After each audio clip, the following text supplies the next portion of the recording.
ब्रह्मगिरी।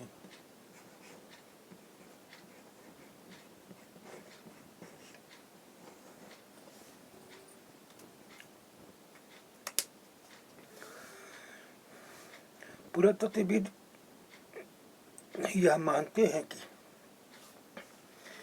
कंकाल के साथ पाई गई चीजें मरे हुए व्यक्ति की ही रही होगी। कभी कभी एक कब्र की तुलना में दूसरी कब्र में ज्यादा चीजें मिलती है। ब्रह्मगिरी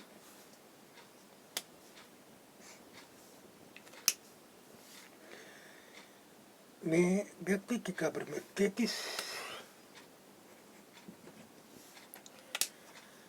सोने के मनके और शंख पाए गए हैं। दूसरे कंकालों के पास सिर्फ कुछ मिट्टी के बर्तन ही पाए गए हैं। यह दफनाए गए लोगों की सामाजिक स्थिति में भिन्नता को दर्शाता है। कुछ लोग अमीर थे और कुछ लोग गरीब, कुछ लोग सरदार थे तो दूसरे अनुयायी। कभी कभी महापाषाणों में एक से अधिक कंकाल मिले हैं। वे यह दर्शाते हैं कि शायद एक ही परिवार के लोगों को एक ही स्थान पर अलग अलग समय पर दफनाया गया था।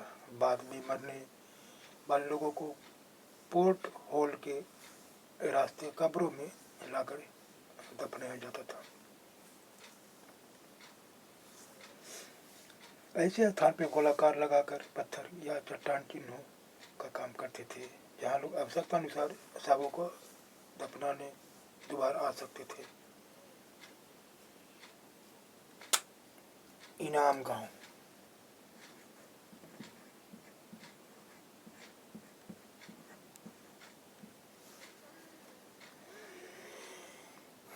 इनाम गांव भीमा नदी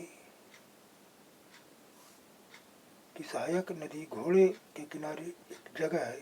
इस जगह पर 3600 से 2700 साल पहले लोग रहते थे। यहाँ वयस्क लोगों को प्रायः गड्ढे में सीधा लिटा कर दफनाया जाता था। उनका सिर उत्तर की ओर होता था। कई बार उनके घर के अंदर ही दफनाया जाता था। ऐसे बर्तन जिनमें शायद खाना और पानी और दफनाए गए सबके पास रख दिए जाते थे। एक आदमी को 5 कमरों वाले मकान के आंगन में 4 पैर वाले मिट्टी के एक बड़े संदूक में दफनाया गया था। बस्ती के बीच में बसा यह घर गांव के सबसे बड़े घरों में एक था। इस घर में एक अनाज का गोदाम भी था। सबके पैर मुड़े हुए थे। इनाम गांव में पुरातत्वविदों को गेहूं, जौ, चावल, दाल, बाजरा, मटर और तिल के बीज मिले हैं।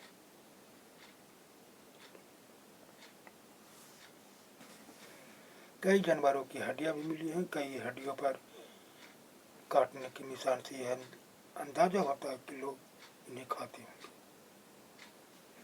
गाय, बैल, भैंस, बकरी, भेड़, कुत्ता, घोड़ा, गधा, सुअर, सांभर, चितकबरा, हिरण, कृष्ण मृग, खरहा, नेवला, चुड़िया, घड़ियाल, कछुआ, केकड़ा और मछली की हड्डियां भी पाई गई हैं। ऐसे साक्ष्य मिले हैं कि बेर, आंवला, जामुन, खजूर और कई तरह की रस भरियां एकत्र की जाती थी।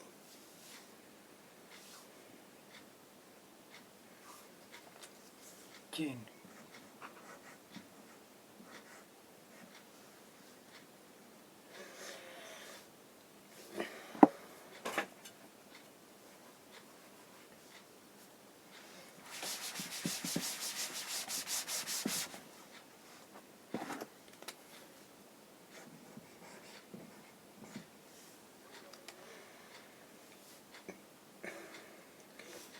चीन में 3500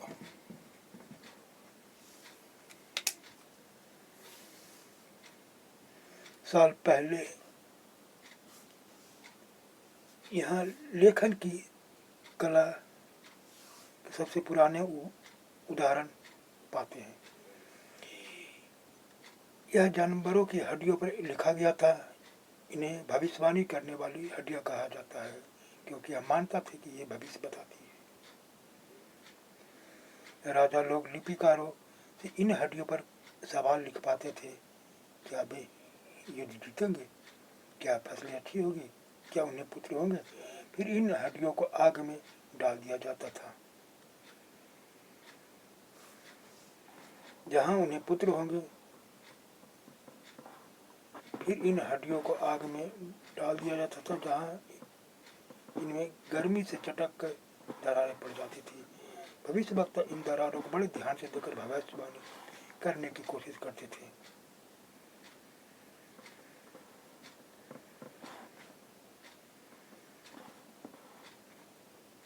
ये भविष्य वक्ता कभी कभी गलती भी करते थे। ये राजा शहरों में महल बनाकर रहते थे।